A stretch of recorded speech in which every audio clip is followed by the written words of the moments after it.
देखिए प्रश्नावली 3.3 है, जो हमने 3.2 है अभी तक यहाँ तक कंप्लीट किए। इसके आगे हम पढ़ेंगे प्रश्नावली 3.3। 3.1 और 3.2 में जो ग्राफीय विधि है उससे हमने प्रश्नों को हल किया है। ठीक है, आज जो हम पढ़ने वाले हैं बीजगणित की दूसरी विधि है जिसका नाम है प्रतिस्थापन विधि। और ये जो प्रतिस्थापन विधि है, इस प्रतिस्थापन विधि की सहायता से दोनों चरों के मान निकलेंगे। प्रश्नावली का नाम क्या है? रैखिक समीकरण, दो चरों वाले रैखिक समीकरण युग्म, है ना।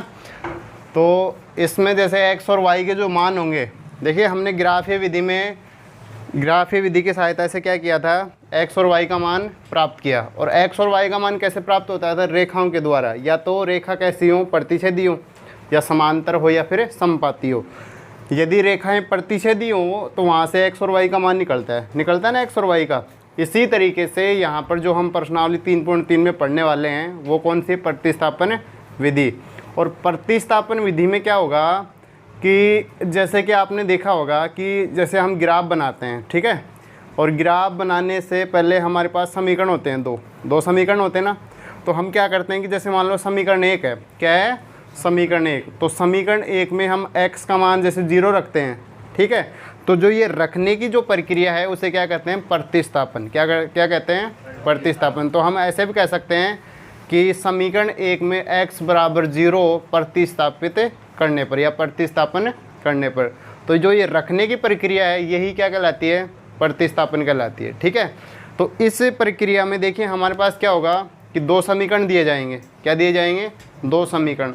और उन दोनों समीकरणों से जो आपके पास दोनों समीकरण होंगे ना, उन दोनों समीकरणों में x और y दो चर होते हैं, ठीक है। तो या तो x का मान निकालेंगे किसी भी समीकरण से, या फिर y का मान निकालेंगे।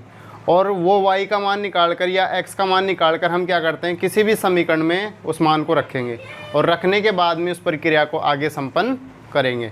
तो देखिए आप हेडिंग लगा लीजिए, प्रतिस्थापन विधि। कौन सी विधि? प्रतिस्थापन विधि।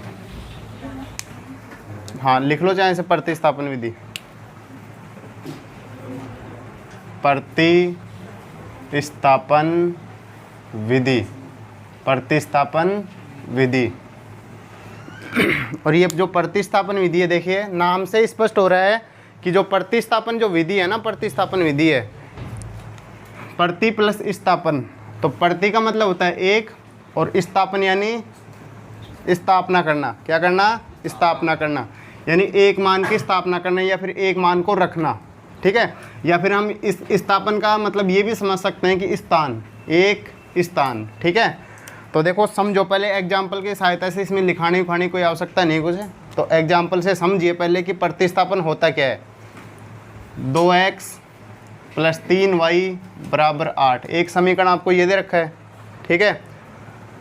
एक दे रखा है x - 2y = 5।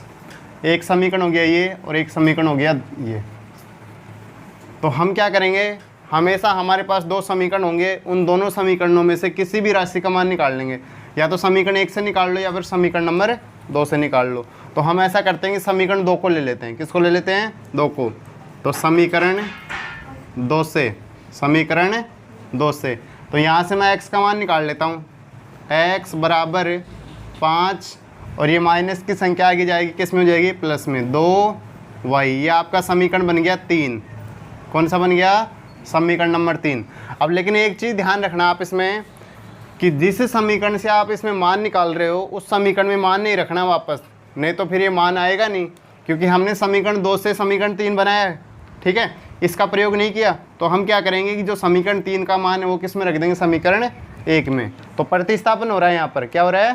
प्रतिस्थापन। तो यहाँ पर लिखेंगे समीकरण 1 में समीकरण 3 का मान रखने पर, तो देखो समीकरण 3 में किसका मान है? x का मान है। किसका मान है? x का। तो जो ये x का मान है यहाँ पर रखना है, बराबर 2 कोष्टक x का मान है 5 + 2y, 5 + प्लस में 3y = 8। ध्यान दीजिए, देखिए 2 ऐसे कैसे रखा गया? x के स्थान पर ये राशि आ गई 5 + 2y, ठीक है, ये प्लस का चिन्ह आ गया, 3y और बराबर में कितना आ गया, 8 आ गया, ठीक है। अब इस समीकरण को क्या करना, अपने को हल करना है। तो 5 दूनी 10, 2 दूनी 4y प्लस 3y बराबर 8। ये 10 है, इधर चला जाएगा और ये कितना हो जाएगा, 7y हो गया, और ये हो जाएगा 8 - 10, तो y बराबर कितना आ गया, -2/7 आ गया। y का मान कितना आया, -2/, एक चर का मान आ गया। अब दूसरा जो चर है उसका मान कैसे निकलेगा, देखिए ध्यान दीजिए, समीकरण 1, समीकरण 2, समीकरण 3, ठीक है। समीकरण स्टार्टिंग में हमें 2 समीकरण दिए गए हैं, इस दूसरे समीकरण का हमने प्रयोग कर लिया, तो इसका कोई मतलब नहीं है अभी यहाँ पर, इससे समीकरण तीसरा आ गया, ठीक है। इस समीकरण 3 का प्रयोग समीकरण 1 में किया, ठीक है, लेकिन समीकरण 3 का प्रयोग नहीं हुआ ना अभी तक, तो हम क्या करेंगे कि जो y है, y का मान आया हमारे पास, y बराबर -2/7 समीकरण 3 में रखने पर इसमें रख देंगे, ठीक है, यानी y बराबर -2/7 समीकरण 3 में रखने पर। तो समीकरण देखो x यहाँ पर, x बराबर 5 + 2 ऐसे कैसे आ गया, -2/7, x बराबर 5। अब देखो ये इसके साथ गुणा होगा, -4 कितना हो गया, 7 हो गया, ठीक है। तो x बराबर हो जाएगा, ये इसके साथ गुणा होगा 35 - 4 और बट्टे में कितना आ जाएगा, 7, तो x बराबर इसका मान आ गया 31/7। तो इस तरीके से प्रतिस्थापन विधि की सहायता से इन दोनों मानों को हल किया जाता है, ठीक है।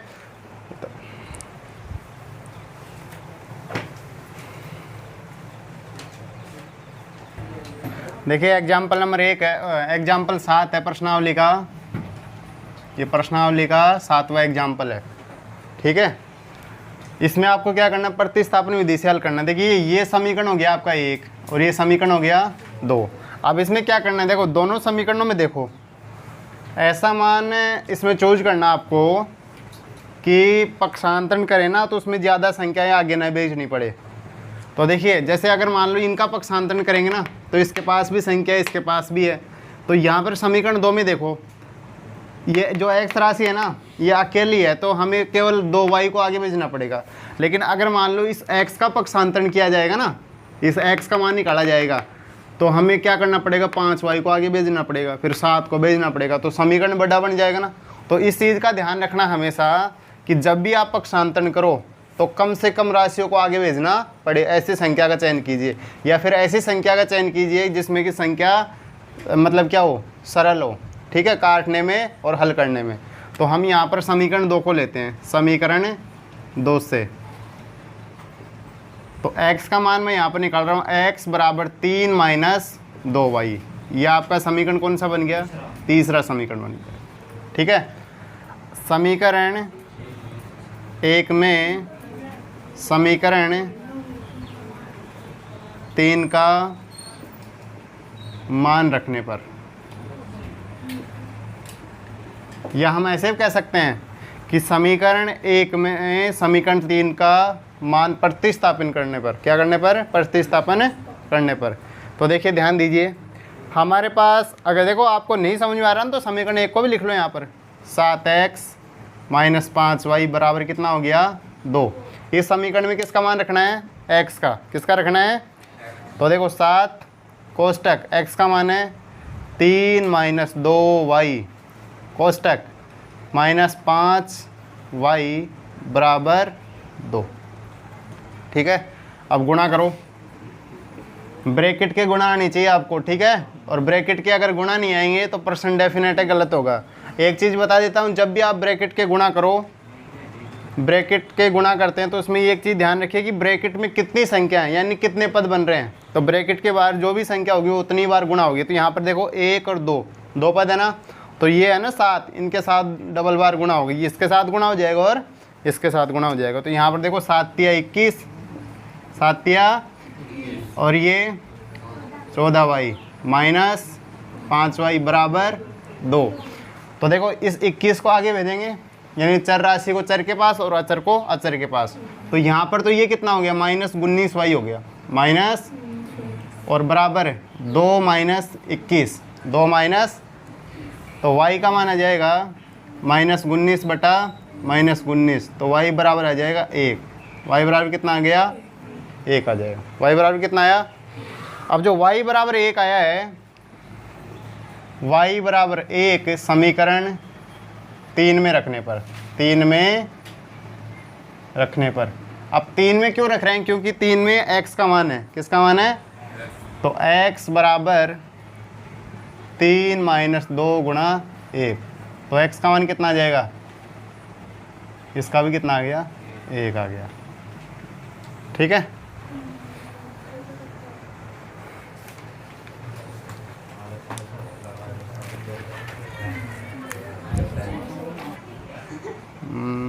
यहाँ पर 15y है भैया ना, 7x - 15y बराबर 2। तो इसमें कोई प्रॉब्लम वाली बात नहीं है कि 15y आई या 5y आई, तरीका तो वही रहेगा ना। अगर 15y होता ना तो यहाँ पर मान अलग आ जाता थोड़ा सा। ठीक है, तो 5y। हाँ भाई देखो, एग्जाम्पल 8 है प्रश्नावली 3.1 का क्वेश्चन नंबर 1। तो 3.1 का जो पहला क्वेश्चन है उसको देखते हैं। देखो आफताब है ना, आफताब अपनी पुत्री से कहता है कि 7 वर्ष पूर्व, ये हमने ग्राफ में भी किया ना, तो हम यहाँ पर क्या करेंगे, सबसे पहले समीकरण बनाएंगे इसमें। माना आफताब की वर्तमान आयु, ये हो जाएगी x वर्ष, x, और जो इसकी पुत्री है माना पुत्री की वर्तमान आयु, ये हो जाएगी y वर्ष। और ऐसे कई क्वेश्चन इस प्रश्नावली में आपको देखने को मिलेंगे जो कि सेम प्रोसेस से होंगे, यानी 5 वर्ष पहले 5 वर्ष बाद। तो उसमें सबसे पहले हमें क्या करना पड़ेगा, वर्तमान आयु माननी पड़ेगी। ठीक है, तो आप देखो इसमें क्या कर रहा है, पहली कंडीशन बोल रहा है कि 7 वर्ष पूर्व, कितने वर्ष पूर्व, 7 वर्ष पूर्व। तो यहाँ पर हम लिखेंगे पहली शर्त से, और पहली शर्त में क्या कर रहा है, 7 वर्ष पूर्व, 7 वर्ष पूर्व। तो 7 वर्ष पूर्व देखो, अब इधर तो है पिता, इधर तो क्या है, पिता, ठीक है, और ये है पुत्री। देखिए पिता की जो वर्तमान आयु है वो है x, और जो पुत्री की वर्तमान आयु है वो है y। तो 7 वर्ष पूर्व कितनी हो जाएगी, -7, ये -7 हो गया, और ये भी -7 हो गया। ठीक है, अब इसमें क्या कर रहा है, देखो 7 वर्ष पूर्व में तुमसे 7 गुनी आयु का था, तो इसको कितने से गुणा कर देंगे, 7 से। तो ये जो हमारा समीकरण है x - 7 बराबर 7y माइनस कितना हो गया, 49 हो गया। तो x ये इधर आएगा, या फिर ऐसे कर लो, देखो हमें यहाँ पर केवल मान ही तो निकालना है ना, तो x बराबर 7y माइनस 49 और प्लस कितना हो गया, 7। तो x बराबर कितना हो जाएगा, 7y माइनस 42। ठीक है, समीकरण नंबर क्या हो गया आपका, 1 बन गया। समझ आ गया। अच्छा, पहली कंडीशन यहाँ पर कंप्लीट हो गई। दूसरी कंडीशन देखो, सेकंड शर्त।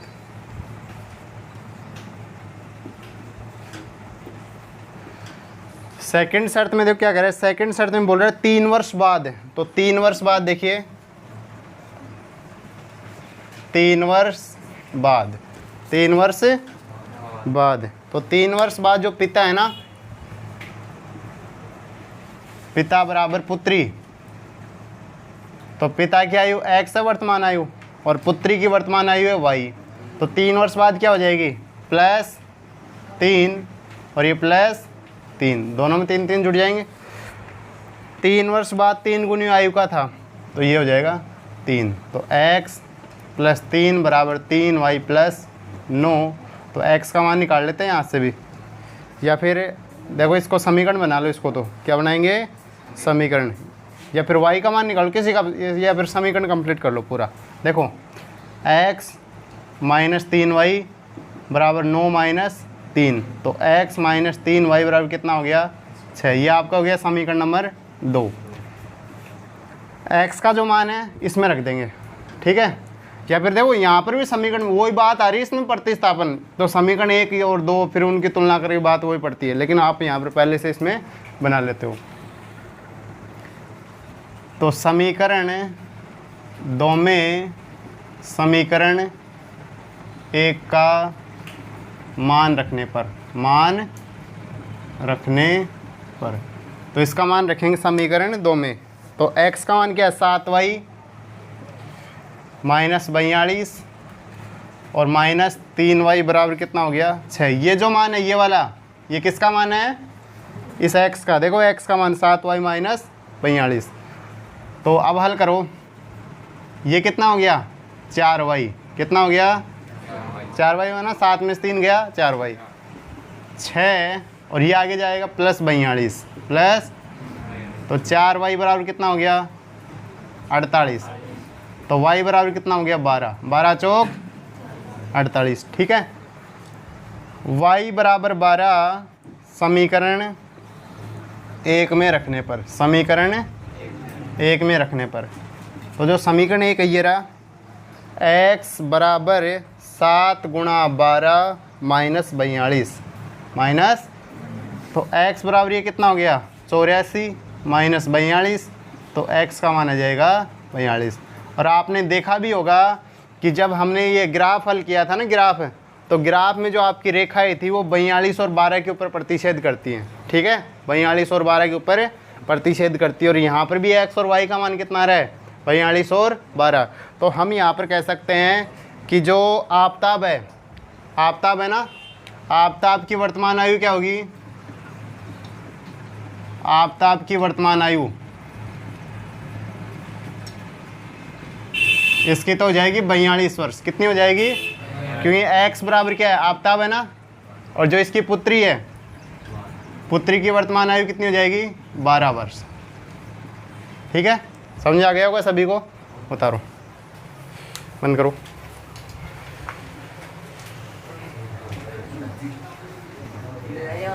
एग्जाम्पल 9 है, उदाहरण नंबर 2 है ना, उसको लेना है। 2 पेंसिल और 3 रबड़ों का मूल्य कितना है 9 रुपये। माना देखो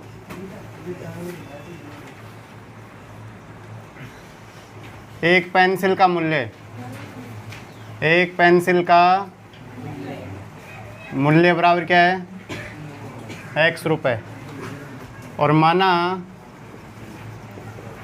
एक रबर का मूल्य y रुपये, ठीक है। अब इसमें तो क्या कह रहे हैं कि 2 पेंसिल और 3 रबड़ का मूल्य कितना है 9 रुपये। तो पहली शर्त के अनुसार इसका जो समीकरण बनेगा वो बन जाएगा 2x प्लस 3y बराबर 9। एक तो बन गया ये, ठीक है। ये आपका समीकरण नंबर हो गया 1। सेकंड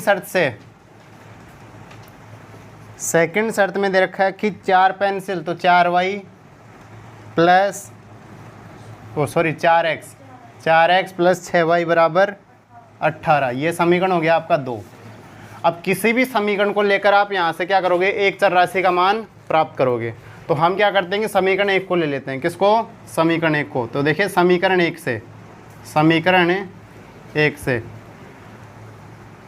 इसका मान निकालते हैं, किसका, x का। तो यहाँ पर 2x बराबर 9, और ये आगे गया माइनस का हो जाएगा 3y, माइनस का 3y। तो x बराबर 9 माइनस 3y बटा 2, ये आ गया। ये आपका समीकरण कौन सा हो गया, समीकरण नंबर 3 हो गया, ठीक है। समीकरण 3 का मान किस में रखेंगे, समीकरण 2 में रखने पर, 2 में रखने पर। देखो 2 में क्यों रख रहे हैं, क्योंकि समीकरण 1 से हमने समीकरण 3 प्राप्त किया है, तो वापस इसमें तो रख नहीं सकते। अगर रखेंगे तो वो का वही मान आ जाएगा, ठीक है ना, कि भाई 1 से 3 प्राप्त किया है मतलब 2 बच गया। तो मान किस में रखेंगे, 2 में। तो यहाँ पर देखिए x का जो मान है 4 कोष्टक 9 माइनस 3y बटा 2 है, प्लस 6y बराबर 18, ये हो गया। तो देखो ये वाला मान इससे कट गया 2 बार, एक बार 18 और ये 3 दूनी कितना हो गया 6y, ठीक है, प्लस 6y बराबर 18। अब देखो ये 18 से 18 कट गया और यहाँ से ये ख़त्म, मतलब 0 बराबर 0। तो ये मान आगे हल नहीं होगा। क्यों नहीं होगा, क्योंकि आपने देखा होगा कि जब आपने ये ग्राफ बनाया था, ठीक है, तो ग्राफ बनाते समय रेखाएं कैसी आई थी, समांतर। कैसी आई थी, समांतर। देखो समांतर आ रही हैं, अनुपातों की तुलना कर लो चाहे से, देखो 2/4, 3/2, 9/18। तो यहाँ पर भी 1/2, यहाँ पर भी 1/2, यहाँ पर भी 1/2, मतलब रेखा कैसे हो गई, समपाती, सॉरी समांतर रेखा कैसी हो गई, समपाती। और समपाती में हल कैसा होता है, अनंत होता है, और अनंत को गिन थोड़ी सकते हैं। तो यहाँ पर रेखा समपाती आएंगी तो वहाँ पर x और y का मान नहीं आ सकता, ठीक है, x और y का मान नहीं आएगा। आएगा तो कैसा आएगा, अनंत आएगा, जिसकी हम परिभाषा ही नहीं दे सकते अनंत की। तो ठीक है, समझ में आ गया। तो ये आपका एग्जाम्पल कौन सा हो गया, 9 हो गया, ठीक, करो।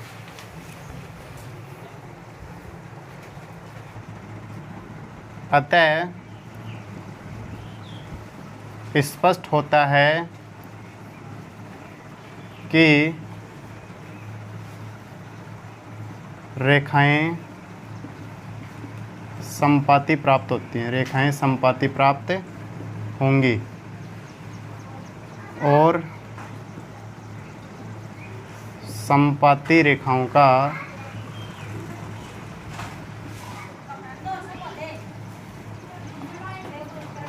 अनंत हल होता है। करो।